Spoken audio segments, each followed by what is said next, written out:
Hey readers and writers, if you're at all interested in writing and reading a bingeable fantasy series, you've come to the right place because today I'm interviewing the lovely Jessi Elliott and Kelsey Sutton about their experience co-writing and publishing their vampire serial, the Charlie Travesty series. You guys, it is real good if you haven't checked it out. And real quick, if you don't know what a serial is, it's basically like a TV show, but in book form. Instead of publishing a series of full-length novels, you publish a series of shorter episodes, or what Kelsey and Jessi are calling volumes. These are usually fast-released, making the serial easily bingeable, which can help grow your readership and keep them engaged. And there's many different forms that serials can take, but today we're going to talk specifically about the form that Jessi and Kelsey have done and the process they've taken. So I'm super excited to pick their brains. Jessi and Kelsey, thanks so much for joining me. I basically bugged them and was like, can I pick your brains on my YouTube channel? Because we all have questions. So before we get started, could you guys just introduce yourself to my audience and tell us a little bit, not just about this book and this series here, but you have other books, right? Kelsey, you want to go first? Yeah, hi guys. Thanks for tuning in. My name is, I have a pen name and an actual name. My actual name is Kelsey Sutton. I write middle grade and young adult novels beneath that name. And then I just started writing last year's series called the Fortuna Sworn series. And because of the adult content, that's when I created my pen name, KJ Sutton. And it was kind of like a domino effect because I wanted to write more under that name. So that's when I went to Jessi and I was like, hey, we should write some books. Hi guys. If you don't know who I am, I don't have a pen name, so Jessi Elliott is just my name. I write romance primarily. It's really all I've ever written. And I have a new adult paranormal romance series called the Twisted series. There are 4 books in that series. There's Twisted Fate, Twisted Gift, Twisted Desire, and Twisted Devotion. Those are all out. And then Kelsey and I have this little number, so we're super excited about that. And I am super excited to be chatting with Brittany today about the series. Yes, and if you guys haven't connected with these ladies elsewhere in social media, I've linked all of their things below, so you can check out that after our chat. But just in case you don't know me, hi, I'm Brittany Wang. I'll be hosting this Q&A, and I'm also working on writing and publishing my fantasy serial, so be sure to subscribe if you haven't already. If you want to get insider details about that process, which I'll be sharing every month until publication. But in this video, basically, I'll be asking questions myself that I am dying to know. As well as many questions that came from my awesome patrons over on Patreon. They help basically decide what kind of content I do, and they voted to do these kinds of interviews, which I loved. So thank you guys so much. If you guys are patrons, definitely comment so we can say hi to you. And we also have a few questions from some friends on Instagram and also people that are here live, because we are here live. So hi guys, and I just wanted to let you know, if you want to ask questions during this live stream in more specifics to what I'm already going to ask, definitely do that. But if you could do me a favor and use a Q and then a colon and then your question will like highlight for me in the chat box, and I'll be more readily able to grab it for you. So I'm super excited to just get started here with the questions. I'll also be watching the chat, and let's just start with an overall. Can you guys tell us a little bit, what is the Charlie Travesty series? What is it about, and like what kind of inspired it? Jessi, you take this one. Oh, man, I knew she was going to call me on that. So it's tough because when we first decided that we wanted to write together, vampires were always a part of it. But at the beginning, oh man, I don't even know if I want to say this. We wanted to write a reverse harem. If you don't know what that is, that's all I'm going to say. They're very popular. So if you are looking to write to market right now, I mean, maybe something to consider, but not the path we decided to take in the end. But we knew we still wanted to write about vampires. So we kind of hopped on a call and just brainstormed the heck out of the idea and kind of grew it from there. We brought in aspects of society, kind of using like Divergent-esque feels in some places, and just really wanted to focus on what would happen to this person who like grew up in a position of power if all of that kind of got stripped away from her. So that's kind of where we started with it, and we just kind of let it run from there. For the first little bit, we weren't really like outlining, which as a plotter for me was Kelsey's rolling her eyes. It was tough. No, okay, I'm gonna jump in here. So what Jessi is talking about is when we first started, I was like, hey, let's do an experiment. Let's just write and not plan it. Like, let's just send each other chapters and go off of the other one's, latest edition. So it didn't work with Jessi's beautiful mind because she loves to plan and she loves to know what's going to come. And so she's a good friend because she let us try it for like one chapter. And then she was like, it was a little more than one chapter, but not yeah. Anyway, she's like, I can't do this, Kelsey. We have to plan it. I would have had the same issues, so I'm there with you. But it is really fun to like just go back and forth. It sort of reminds me of like I don't know if you guys ever did like RPG like forums, like going back and forth in different characters and like That's exactly what I was like kind of hoping for. Like it was cool, but I was like, oh man, there's too much writing on this. I can't keep it up. So it was fun to start with, but ultimately we needed some structure, and like our outlines aren't nitty gritty to like this scene level. It's very basic, just like chapter and then bullet points of the big things. So there was still a lot of room for creativity, which was cool. Good. And you had the first episode, but then because it's a serial, you have 3 others. So there's a total of 4, right? How did you guys go about deciding then like how many episodes you're going to have, or like how long those episodes would be, or volumes? You guys call them volumes, right? Mm-hmm. Yeah, that's correct. Jess, did we land on 4 because that's how many covers we got? I will say we had titles and covers for all 4 of them before we really got too far into it. I think one of the discussions that we had was we knew we were going to bind them together for a physical edition. So we were like, if our word count is like around this much per volume, then how many really would make sense to do at a time? So we kind of worked it out and we're like, 4 is a good number. So that we'll just go with that for now. I mean, there will be more volumes next year. But yeah, I think 4 just worked. Super specific, I know. No, and I think all of us are just like, we need like some kind of starting place. Like, what are the options, Yeah. And then I think you shared with me before that each volume is about 20 to 30K. Is that? Mm-hmm. That's so correct. I'm terrible with math, but at the end of the day, you've got like 20, 40, 60, 80, like an 80 to 100. Ours actually is way longer because I think ours are about just 25K average. Yeah. So, I mean, our print edition is over 400 pages. Mm-hmm. Nice. So. Yeah, you guys, so if we didn't make it clear before, you can get these volumes right now as ebooks, as each individual volume, and then they're going to be coming out with a bundled physical copy that has all 4 volumes in it, sort of like it becomes a full-length novel in that sense. Exactly.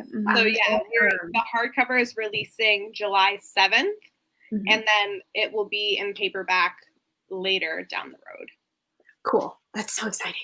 I just had a quick clarifying question from Katie. Yeah, if you have a specific question, if you can put the letter Q and then a colon and then your question, it'll just like signal to me that you're not just like chatting with somebody else in the comments, that it's like a question I should make sure I don't miss. So everybody's like talking about all the details of like the inspiration and where it came from. They're finding that super exciting. And Holly's like, yes, can't wait for the physical bundle. And another season next year. Yes. So yeah, super exciting. Can you guys then tell us a little bit about, why did you ultimately decide it was a serial? Was that like the impetus before you even like got too much into the story, or it was like, we're going to write a story together and then like, ooh, this would be really cool as a serial? I think it went, we knew we wanted to write together. But Jess was the one that suggested, she's like, I've always wanted to try a serial, and I had never really heard of it until she mentioned it. And that's when I kind of dived into the research, and it just seemed really fun and different. Yeah. And I mean, we had started to really work on it and talk about it right kind of at the beginning of this whole COVID pandemic, you can't leave your house thing. So we were like, we want rapid release. Like, we want to be able to give people something to do. And especially like, because it's in that like episodic, like bite size, like you can read it in a couple of hours sort of deal. It just seemed to work better. Okay, so we have 4 volumes, and we had initially said, okay, we'll release it every 2 weeks. And that really worked well because people would read it and then get really mad because our endings are mostly cliffhangers, and then be like, oh, okay, well, I don't have to wait like forever for like another volume. I only have to wait a couple of weeks. So that was really fun. And I think it also helped keep the excitement about the story going. And I think that was beneficial for us as authors. And if you guys started thinking about this at the beginning of the whole COVID craziness, you guys booked it. You like got writing, and you got it edited, and you got covers. Like, what is the time? Just real quick, what does the timeline sort of look like? Like, how fast did you get everything done? Well, I mean, I'm surprised that Kelsey still wants to ask a question here. Katie said, did you write all your volumes before releasing, since you did do rapid release? That's one of mine and Jessi's big lessons for this, is we did not have the book written before we started doing the rapid release. So each volume was written in like 2 to 3 weeks. 3 weeks is being generous also. Yes.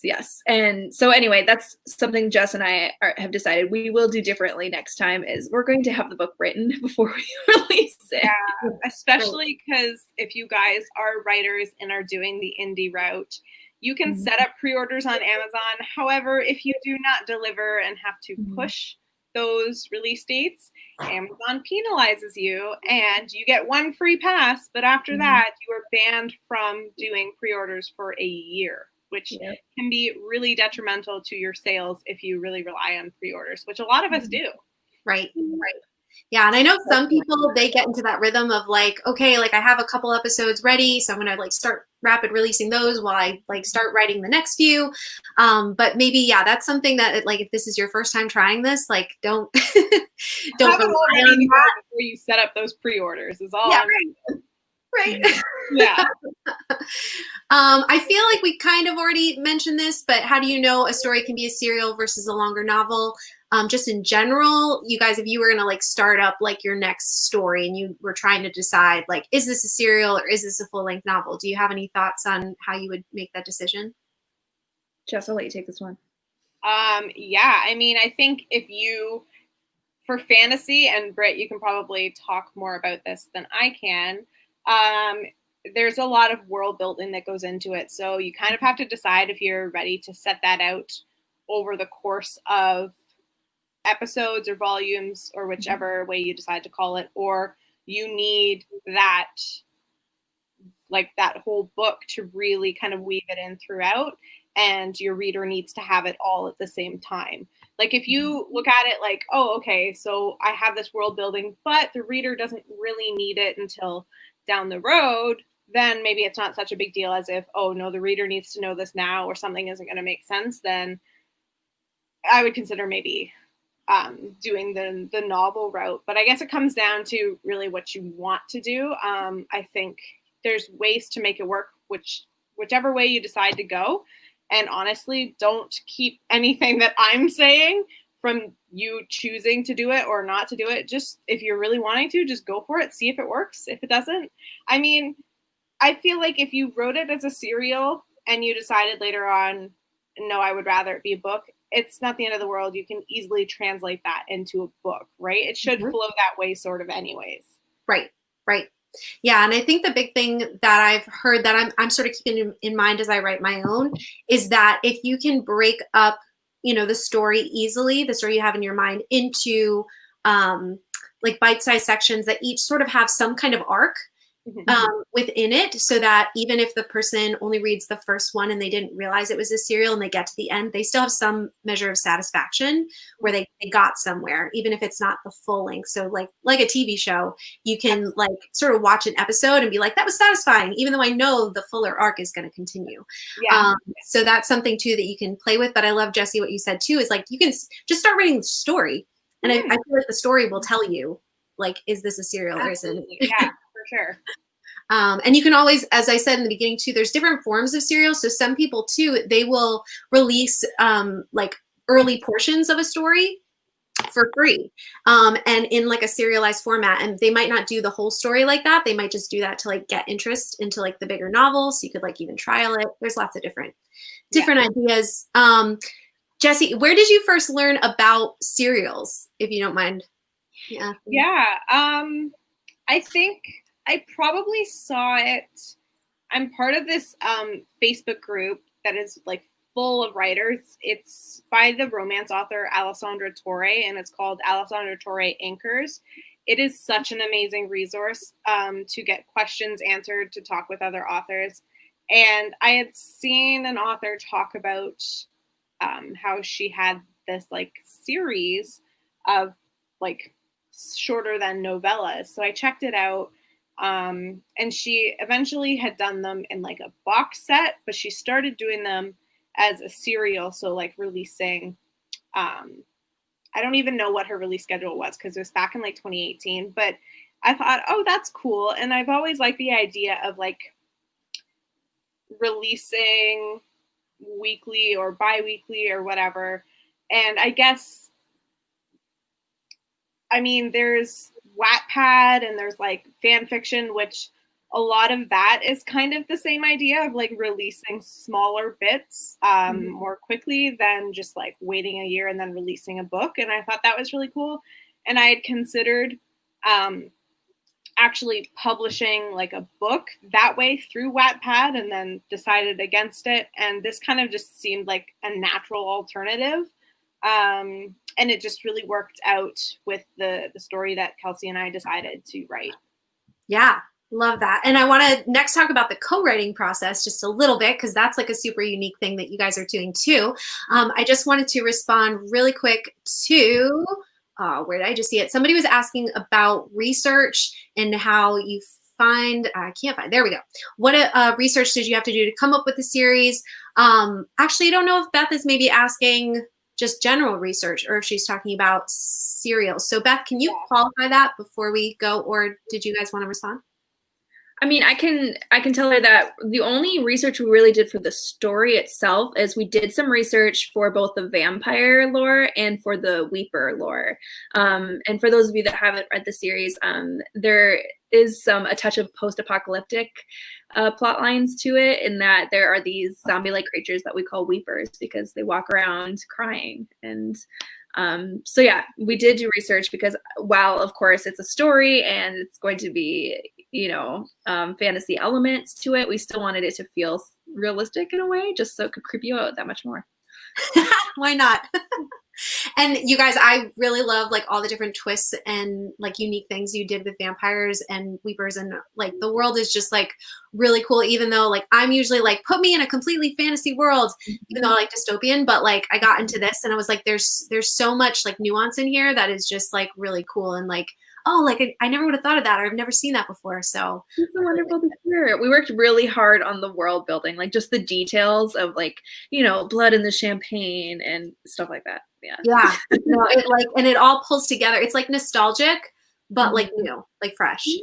Well, that's what I love hearing. Yeah, that's what we're hoping to achieve. Yeah. So there are other questions coming through, but I want to keep moving along because I don't want this to be like eons long. Can you guys talk about co-writing a little bit and your experience? How did that go? What kind of things did you learn in the process? I'm going to check a little bit of the comments and other questions coming in as you guys share. Yeah. Can I answer this one? It's really quick. Well, okay. Sorry, go ahead. Go. Okay.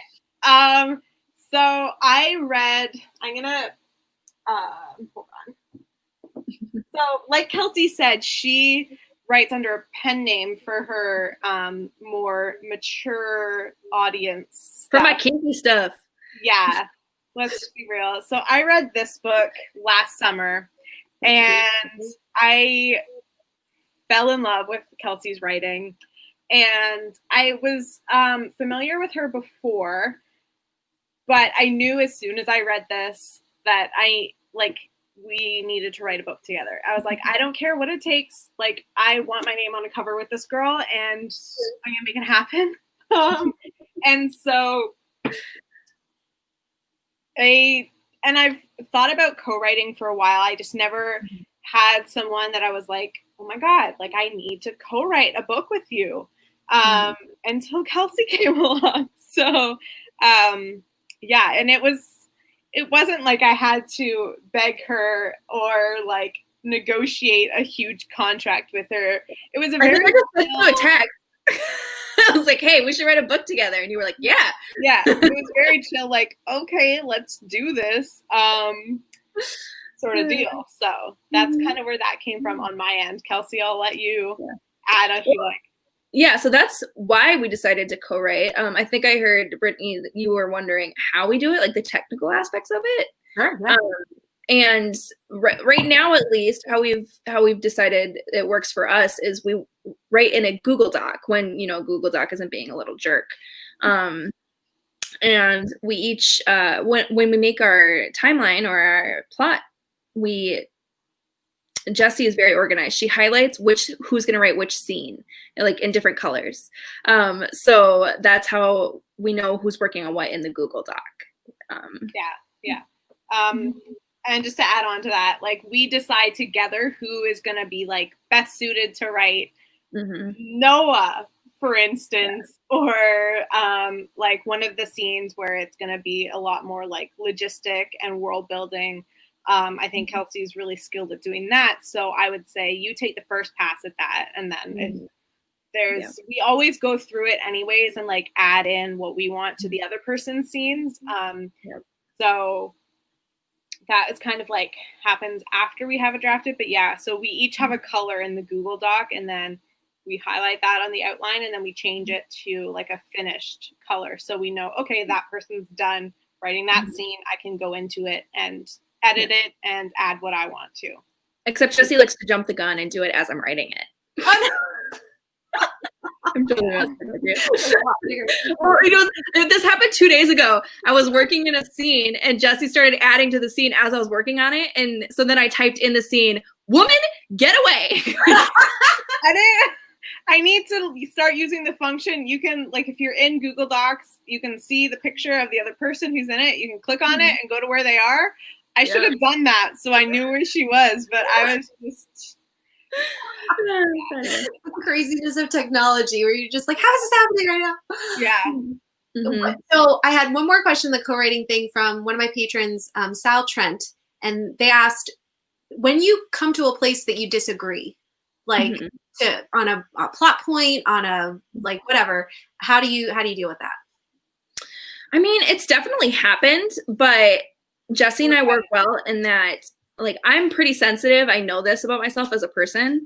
But Jessi is just so like, I'm over it. Like, that was 5 seconds ago. I'm done now. Like, so yeah, I think if you're going to have a co-author, you can't both be highly sensitive. So whenever we've disagreed about, I don't know that we've disagreed about the story itself. It's mostly been about like, you know, marketing or, you know, budgets and stuff like that. But we always just talk about it. Like, the other day we were texting. I was like, hey, do you think you could reconsider this? And Jess was like, oh yeah.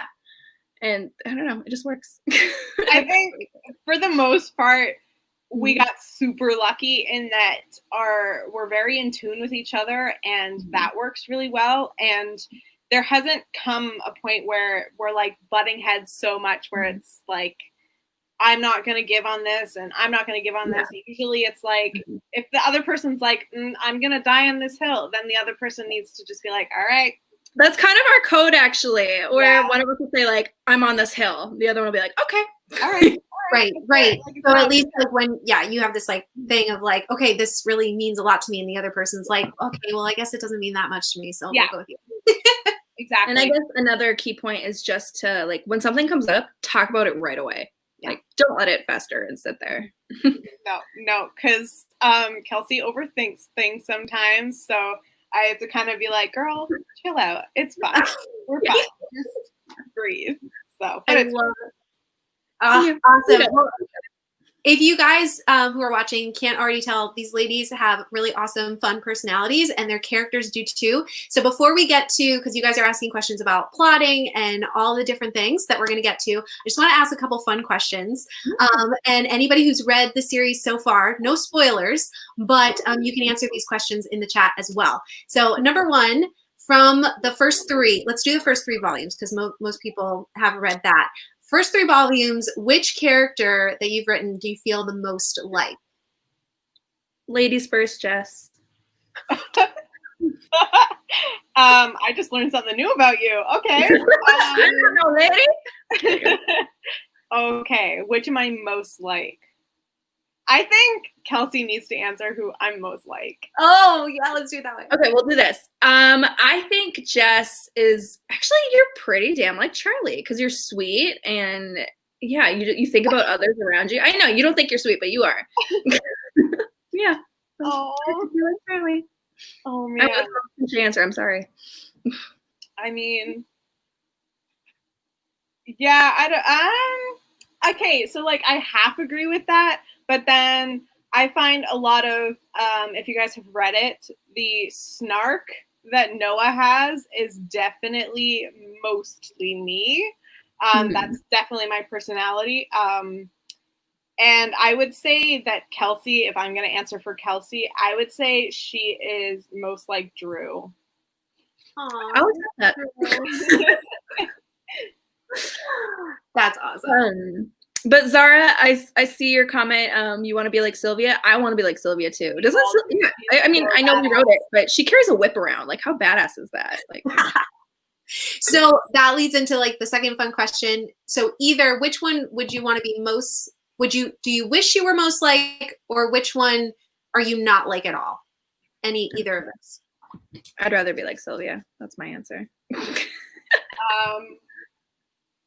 Yeah, I think if I was like a mixture, I would want to be like a mixture of Drew and Sylvia. Drew's like kindness and his compassion for literally everyone. And then Sylvia is just like unapologetic, loves herself, and takes no crap from anyone. I think that would be like the perfect personality if I could, just have it. Love it. Love it. Cool, guys. Well, hopefully that is, for anybody who hasn't read it yet, is whetting your appetite to go check it out. Again, it is available on Amazon and Kindle Unlimited if you have access to that. But let's move on to some of the nitty-gritty serial stuff. So you talked a little bit about like how you started to not plot and then you started to plot. What kind of, somebody was asking about structure. Did you save the cat? And did you do, it sounded like you did one at a time.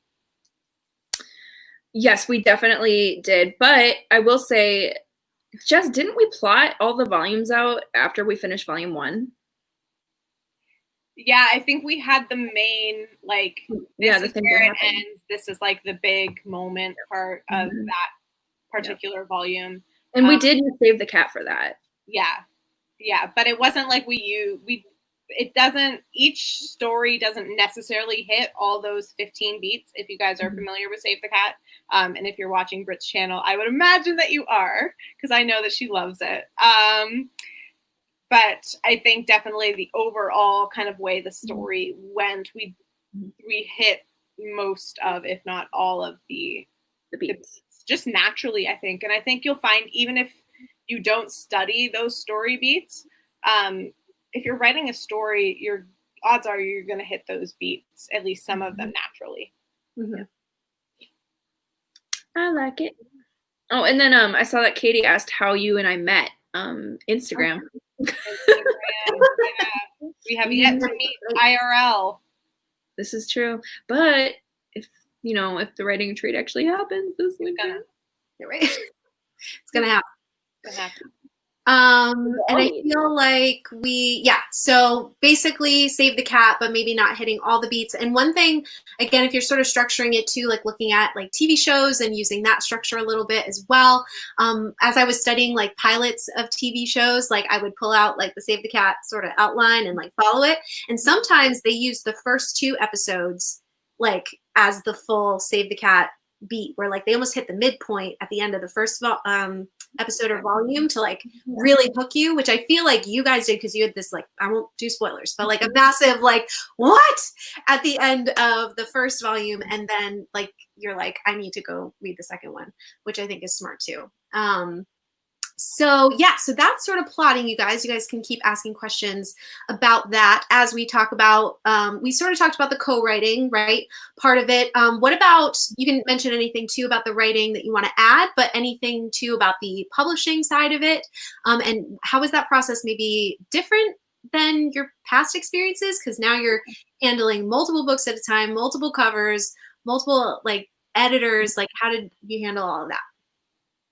Just take it away, man. I'm gonna say for this one, the only real reference I have is my Twisted series, and I think being that was like my debut series, I gave myself way more time than I needed. So that in like comparison to the rapid release, like submitting to Amazon the day it was due was very different.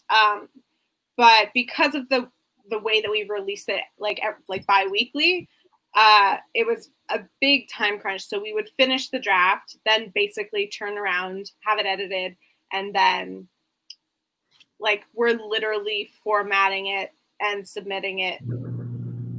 It came to the point for one of them, I think, Kelsey, we were like down to the hour. Like we had less than an hour. And it's scary to be pressed for time, but I mean, it's also a great motivator. It's like, we can't take the night off. We literally have to write. And I know, like, especially right now, for a lot of us, pretty much every writer that I've talked to is struggling right now with the creativity aspects of kind of motivating themselves to work on their works in progress. So I think it's almost good that we had that in the back of our minds, like, it's not just like a loose deadline we can play with. It's we have it done and ready to go by then, or our pre-orders are canceled and readers could get very upset. So it was like stressful, but also motivating. So that's kind of how the process worked. It was very quick because right after we wrote, edited, uploaded, and published volume 1, we then set up pre-orders for 2, 3, 4. So before they were like even written. So it was very very fast, but we started writing this book in May, I think. Yeah. Wow. So you guys are queens. That's why we will not do it this way again, though. Yeah. So that's a question that I'm going to ask you at the end. Like, what if you were to do this again, or you had to advise? What would you say to do it differently? But let's hold that for just a second, because we had quite a few follow-up questions in this category. One from one of my friends and patrons, Holly Davis. She was wondering how you guys decided you wanted to release them as ebooks first, and then release it as a paperback bundle. I'm assuming. I think before maybe we said it was something that you've seen done before, and so you were like, "That's a really good idea." Yeah, that played into it, and also the production time is much quicker to do a direct to ebook release. There's no wait time. There's no ordering a proof and waiting for Amazon to twiddle their thumbs and finally send it to you. It's like you upload it, and I think it can take up to 72 hours, and it's good to go. But we did pre-order, so we knew when people would be getting the books. Which was great, especially for marketing, because we could say, hey, like, this is when it's coming out, pre-order it. And also there's this many other volumes which you can pre-order now. So it's kind of like, it definitely partially was a marketing tactic. And just to be able to keep releasing and keep sharing more of the story with people. Definitely like in the episodic style of like a TV series. Right. Yeah. And then too, I think like your heart too is like everybody's in lockdown right now, and you know, mail is slow, so like ebooks are great, but now you know, people don't have to wait to get the physical book where they can get it all together. Sorry if you're hearing noises, my husband's coming home. But yeah, so I think that that's really, really smart. I'm excited to have the physical copy. We had a question from Anna. Did you guys use an editor, and did you use the same one throughout? Yeah, so we edited. Sorry? I was gonna say we use different readers for almost every volume. Yeah. Like, I don't think we really kept the same throughout. So it's kind of, and I think that's really beneficial to switch it up.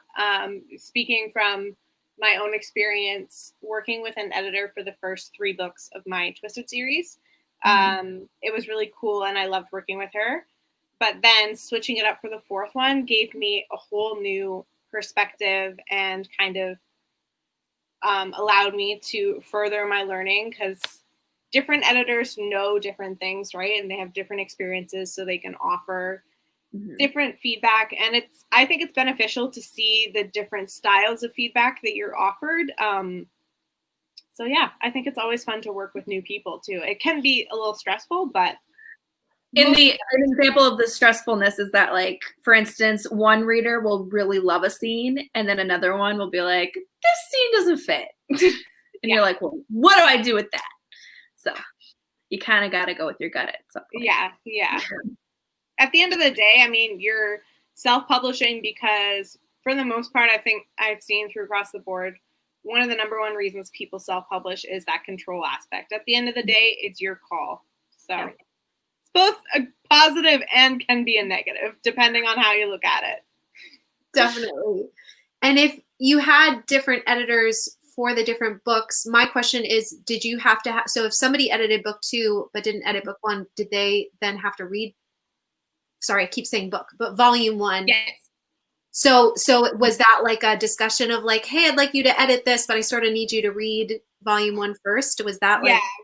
Well, it was never an issue. Just because, you know, our readers were mostly people that Jessi and I have leaned on in the past, like not professional editors, but, you know, beta readers, critique partners. And so they're all following along with the story anyway. And so whenever I asked my people to ask, oh, will you read volume 3? They're like, yep, I already read volume 1 and 2. Like, I'm ready. So it wasn't really. You had more like betas and like proofreader type level people. Okay. So you didn't actually work with like a developmental, like higher developmental or a copy editor. You were like depending on betas and proofreaders and like friends that you trusted, but other so authors. no money exchanged. What? So no money exchanged in that case. So that helped the budget. Nope. Yeah. That's super smart. Awesome. Good to know. And I had a couple. I see one. Okay. I'm going to ask a cover question and then we'll go to something that's in the chat. But with your covers, they are gorgeous. If you don't mind sharing who did them and what was that process like? Because that's obviously, if we talk about budget for a minute, you know, like that's something that authors of serials need to think about, like, how do I do this? So was that something that you were like, I just, you know, we want to get a professional, we want them to be really great, we're just going to like bite the bullet on this and we're not paying for editors, so like here you go. Was there any thought into like other options to make it cheaper? Yeah, okay. Jess, do you mind if I take this one? Yep. I was gonna say, So back for one of my Kelsey Sutton books, Smoke and Key, I had worked with a designer named Stephanie. And what's funny is I ran across her on Facebook, her not her company or her page. It's called 7th Star Design, right, Jess? Yeah. Yes. It's in the acknowledgments of our books. But anyway, so I loved the work of 7th Star, and I contacted this person. I had no idea it was Stephanie, the person who had already designed a cover for me. So we worked together again, and her work was once again amazing. So then when Jess and I got together and we were, you know, trying to decide which route to take, I suggested Stephanie because I'd had such amazing experiences with her. And I knew that anything she made was going to be beautiful. So we definitely spent some money on the covers, but I think it was worth it. Oh, 100% worth every penny, yeah. Yeah, because, I mean, all of you probably know, but it's like, you know, we do judge books by their covers, whether we like it or not. And yeah, to help like grab that right reader in, you know, it's to have that really strong visual that connects people to the story and connects them to what they're about to read. And yeah. Yeah, and we I didn't actually even shop for a designer. What, Jess? What did you say? I said we didn't even really shop for a designer. It was just it was Stephanie right out of the gate. So much so we loved her, and I loved her that I've hired her to redesign the Twisted series covers. So they're getting new covers, and I'm working with Steph again because I was just blown away by her talent. Cool. Yeah. And you had to like get these designed before the books were written. That's how I'm understanding the timeline right now. Yeah. But we'd already had the timeline made. So every symbol on the covers, we asked her for those because we knew they were going to be coming up in the story. Right. Yeah. So you like had a clear vision, like this is where we're going. These are going to be like the titles and the imagery and this is our vision. And now we just have to write it. Yeah. That's so awesome. Yes, we're really excited for the new Twisted covers. Yeah, woo. And I have one more question, just real quick. How has your experience been with Kindle Unlimited, especially considering that it's a serial and people can just like go from one volume to the next like super easily? Was that worth it? I think that's where most of our readers are coming is Kindle Unlimited. I saw someone ask a question in the comments about why we chose Kindle Unlimited. Jess, do you want to take that one? I think so. I guess it could be controversial. People definitely have strong feelings either in KU or wide. My other series is wide because I didn't have the success that a lot of people talked about when I was in Kindle Unlimited. But I felt right now that was the way to go. I think a lot more people are investing in it. Especially for serial. Yeah, that too was a big, we might not have decided to go that route if we were releasing it as just a like full length novel. Yeah. But I think that was really beneficial because of the way that we were releasing it. And like I was saying, like the lower cost to be able to like read all of them. Cause I think it's like a monthly subscription that you pay and you can read as many or have as many as a certain number. And then, so you're paid for page reads as opposed to paid for the book. So, I mean, it's a very small amount. I've done the math and it's like every time someone reads all 4 volumes of Charlie, we get maybe $2. Yeah. So it's definitely, something to consider. But most of our sales come from page reads over someone purchasing it outright. Got it.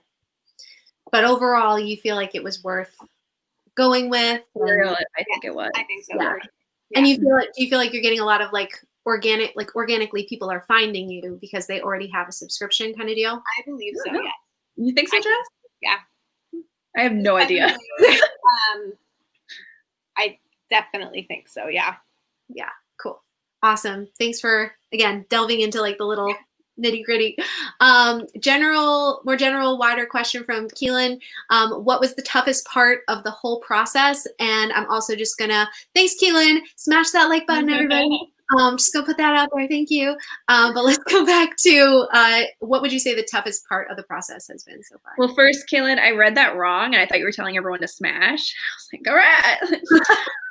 But also, I think the toughest part of the process for me and Jess was the intense deadlines. Yeah, especially because our schedules are very different. I work a full-time day job and Kelsey works a lot on her writing at night. And well, she owns a dog daycare, so that was a lot of her day. And sometimes, like a lot of time I would get home and, you know, working a corporate job is like draining. So I probably didn't want to write a certain night. I think that it happened quite a bit where one day I would not be in a creative space, and that would be the day Kelsey's like, oh, I just wrote like 1,000 words in 10 minutes. And I'm like, okay. And then I would have days where it's like, I'm doing a writing marathon and Kelsey is not around. I'm binge watching Netflix or something. Yeah. Yeah. So, I mean, the con of that was it felt like we weren't like necessarily able to work together at some points, but the pro of that was someone was always working on it. So if I was having a day, words were still getting written. If Kelsey was having a day, words were still getting written. So that was cool. But yeah, I think overall the toughest part was just learning to work together with our schedules and the way that we work independently, kind of like meshing that together. So we got the end product we both wanted and on time. Yes. Yeah. Right. And we're still friends. Yeah. Would you real quick, like, maybe I'll save it till the end. I'll save it till the end. I'll put it in your brain and then you can answer it later. Would you do this again? Have you thought about doing this again, like with each other? Don't answer now. Wait till the end. Think about it. All right. But let's talk a little bit about marketing. Then I'd love to get some advice from you guys, and then we're gonna wrap up with like any last minute questions. Sure. So marketing.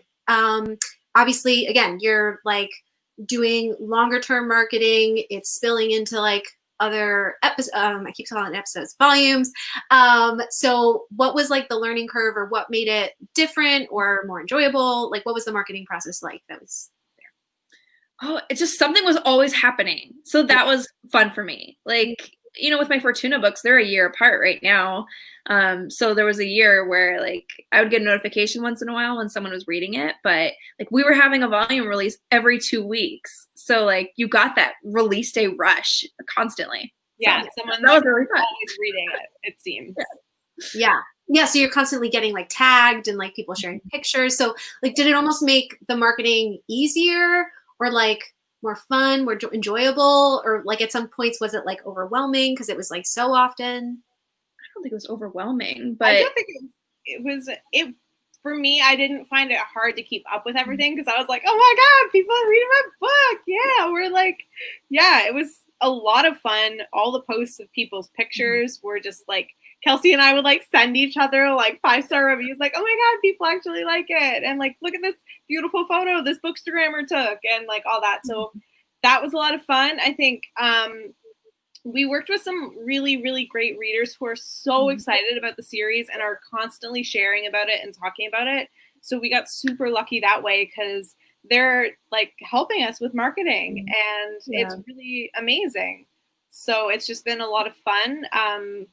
And I guess it's different because there's like constant releases. So I guess it would be easier in that sense. And there's more people talking about it more often. But I still think like we're talking about in the future, and we've kind of sort of started delving into like Instagram ads, Facebook ads, AMS ads, because that's really where everyone like is saying that you need to be, like established authors are saying you need to learn ads because that's the way, like nothing's organic anymore, unfortunately. It's all algorithms and all of that stuff. So that's definitely a learning curve that we're still kind of just at the beginning of, really. Yeah, because right now, like I think a lot of our readers are coming from the release posts that are happening. So once those die down, like Jessi and I are going to have to kick it up a notch.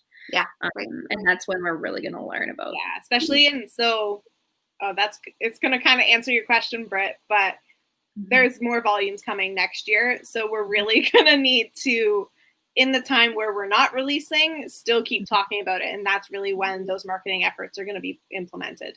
Yep. Yes. Cool. Also, Hannah, you are so sweet. Thanks for the comment. Oh, this one. Hannah. Oh, that's so awesome. Ooh, yes, we are all geeking out because they're amazing. They're amazing. Yeah. We had a quick follow-up question about the marketing from my new friend, Bree Spicer. And she said, because the serial is so different from a full-length novel, do you have any insight or advice to prep an audience for a release like this? So you guys sort of had to explain, like, we're doing a thing that not a lot of people know. Like, you know, Kelsey didn't even know what it was before Jessi said something. So it's like, how do you sort of get people in the vibe of like, okay, this is not going to be a full-length novel. There are going to be multiple things coming out really fast. Like, how did that work? Yeah, definitely. Like, we've done our best to get that across, the serial aspect of it. I mean, like, we've put it, you know, in the blurb, we've put it on the Goodreads page, we've put it in the back of every book. But that has been our biggest struggle, because I don't know how, but people are still missing that it's a serial. And so Jess and I will we're going to keep brainstorming, I guess, to figure out how else we can express that it's not a full-length novel, but it's a work in progress. We're learning. Yeah, that's for sure. I mean, pretty much I find every time we mention it, we use the word serial. Yeah.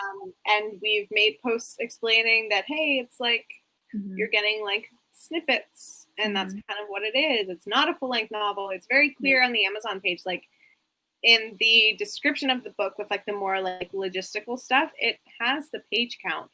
But unfortunately, we still have gotten a few reviews that say like, I would have rated this higher, but it was too short. Like, why is it so short? And it's like, okay. So that's one of our biggest struggles with this. And I guess that's a good thing to make writers aware of. We're hoping to do this format, is that a lot of our negative reviews come from people who somehow we haven't managed to get across that it's a serial. Yeah. They're like, oh, I love the story, but like something's missing here. Right. And yeah, I think like there's the term that isn't super searchable. Like I don't know, when the research question came up before, I was wondering too, it's like, what kind of research do you do to like understand how to do serial? And it's like, there's not anything comprehensive out there right now. Like, there are people doing it and doing it well and have an audience, but like, there's no, like, it's not widely known what it is, and there's so many different variations of how you can do it. So it is sort of, I'd love to keep dialoguing with you guys, like, you know, as the months go on, you know, and I'd love to have more people on here that have written serials to explain, you know, what's working for them, what's not, so we can all sort of help each other, you know, find our people and like sort of share like more of like, because I think this will become more of like a thing, especially with the bingeable culture that we have, and with like sometimes not being able to leave your house, you know, like it's like, just give me more stories. So I'm there with you and appreciate, just like being real of like, some people are just not going to get it, you know, and you can give them the information, whether or not they read it, you can't control, right? So that sort of nicely leads, and I see some other questions coming in, we'll try to fit them in at the end, but just off the bat, like when you hear this question, like what's the main like big advice that you would give someone who's like thinking about approaching writing a serial? Like what are the kind of things that like, you know, you're gonna be doing this again, what are you going to be doing differently? Those kind of things. Jess, go ahead. I would say know how many you want to write off the bat. I mean, that can change. Nothing's set in stone, but definitely have a few under your belt if you're going to try to rapid release them. And a lot of people, whether they're doing serials or full-length novels, are going the rapid release route these days in the indie world. So I would just be prepared as much as you can be, of course, and still like have fun with the creative aspects of the project. But I guess my biggest piece of advice would just be make sure you're a person who knows how to follow through, just because you're going to disappoint a lot of people if you start something and don't finish it, you know? So like what helped for us was we nailed down our dates, we nailed down our plot, like we made a plan and we just followed it, you know, come hell or high water. Yes. And the final volume again is coming out next week. Tell me the date one more time. Tuesday, so the 23rd. So you guys, I'm just gonna pull up this real fast just to remind you, and we are gonna try to get in a couple other questions you guys have, but I just wanted to remind you, yes, the first 3 are available right now at the recording of this, and then the 4th one will come out next week, and then the full physical bundle will come out, and it's all super, super exciting. Thank you guys so much for hanging out with me this whole time and answering questions and stuff. And yeah, and I also just wanted to tell all of you that if you want to find out more about serials, I do want to have more interviews like this. If you know other authors of serials, definitely get me connected. I saw a couple of suggestions in the comments because I'd love to just like have a whole series of interviews and to sort of resource each other of like, what serials can I read? And I'm also writing one as well and sort of chronicling my process every month. And you should also check out, if you have a lot of questions, check out the video that I did with Amira Luciano, 10 benefits of writing and publishing short fiction. She shared a lot in there. I also share a lot in my Patreon right now. I'm sort of taking them completely behind the scenes. And we had a deep dive with the Author Live Insiders, which is a particular tier in my Patreon. And this is in the archive, and you can check that out as well if you're interested. And just a really last thing before we do final questions, I'm going live here every week on Wednesdays at 5 p.m. And next week we are talking about goals, and we're going to be reflecting on June and looking forward to July and setting our goals and intentions for the next month. So super, super exciting. I'm going to pull these ladies back up here to just answer any last minute questions. But y'all are super fun and awesome for hanging out with us for like an hour. I'm just looking through the comments right now. Do you guys see any specific questions you'd like to? I do. I see that, well, Zara's got our backs apparently. She's answering some questions there, but so Brooke, I saw that you asked, is it okay to not wrap up character arcs or storylines by the end of a volume? Well, I mean, I would think more of our serial as like the Vampire Diaries as opposed to a sitcom like Friends. Like, you know, we don't tie up every volume neatly. There is very much plots that carry through every single one. So it all depends on what kind of serial you want to write, what kind of story you want to tell. Ours is very much all connected and messy, and every single one ends on a cliffhanger. So Yes. Yeah. Love that. Yeah. And I feel like there are things, even though you're saying like it doesn't necessarily wrap up, I feel like you guys have like certain like little, like there can be little arcs that can make it more satisfying by the end. And again, thinking about that TV show, it's like, you know, you can even watch TV shows and sort of analyze them and be like, I felt pretty good after that episode, even though I know the story's continuing. Why do I feel that way? And sort of have like a bigger storyline that continues all the way throughout, but then you have like those smaller little bumps in the different episodes. So I don't know if that's helpful, but if you can like identify like one thing, even if it's not like a complete transformation, it's like some step in that direction. I think that will help readers feel like, okay, like I had something, you know? Yeah, for sure. So, and you had mentioned in your other video about watching Shonda Rhimes' masterclass, and that makes me want to watch that one so bad, because she's like, her writing is just, I mean, if you guys watch Grey's Anatomy, Dr. Karev deserved much better ending than he got, but I liked his ending. We're not talking about this, Kelsey. Like Scandal, amazing. How to Get Away with Murder, amazing. Grey's amazing. Like her writing is just phenomenal. So definitely a great resource, I think. yes, and Jessi's talking about specifically masterclass.com. If you have a subscription to that, you can access her. It's all about writing a TV show. And I would suggest, if you watch nothing else, the ones on structure. And she even goes like pulls out some of her pilots, some of her episodes, and like talks through like why it works. And like, it's really, really cool. So yeah, definitely worth that if you have that subscription. See, we've sparked a bit of a Karev debate. Sorry, not sorry. Like, I said what I said. Yeah. JC has the right opinion. No. Don't go there. Grace is super amazing. Definitely good to check out. Yeah, I think you guys see anything else we want to wrap up with before we sign off? Not that I can think of. Guys, if we missed one of your questions that you really want answered, send it right now. Right. Oh, you know what? One last thing. I know Caitlin Duncan was on here earlier. I don't know if she's still here, but she did ask me to ask you guys, a really nitty gritty thing, but about ISBNs, because you said you did Kindle Unlimited and you didn't go wide. So did you use Amazon's, like the ISBN that they provide? Did you buy your own ISBNs? For all you Americans, I'm going to say I'm sorry, because in Canada, we don't pay for ISBNs. Yeah, Jessi got our ISBNs. Yeah, I got our ISBNs because they are assigned through the Library and Archives of Canada for free. So, sorry, guys. Yeah, but yeah. I say that for my Fortuna Sworn series, I purchased the ISBNs from a US website where you can purchase like a bundle of 10 at a time. So if you guys are like, well, I don't know anything about buying ISBNs, it's super easy. You just Google it. Right. And you can use, you can buy the 10 and then use them for different books or different formats, right? Yeah. Yeah.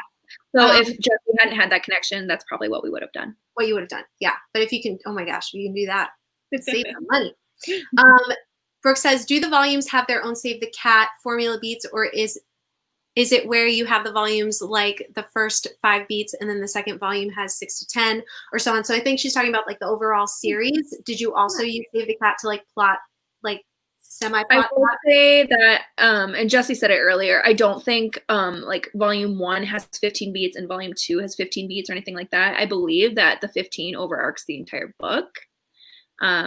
And we don't, it's not to say that we still didn't follow the formula. It's just we don't have that, like every single one of the, sections of the plotting, if that makes sense. Right. And Brooke, if you do get to watch Shonda Rhimes' class, she actually talks about a 5-act structure with like fewer than 15 beats. And I sort of meshed that with Save the Cat. I talked about that a little bit in my Patreon group and like how I sort of put those things together. So I feel like just like learning different things, and especially like TV structure too, like you can simplify so that you don't like have to be like, I have to get all 15 beats into like this one thing. But yeah, lots of cool resources. And I'm just going to do one last question, then we'll sign off. Could it be that some people may not understand what a serial is? So when you mention is a serial, then they don't understand. Right. And I think we were basically saying that before, is like we sort of have to educate people on what it is at this point, unless they already read them. So yeah, and I'm sorry.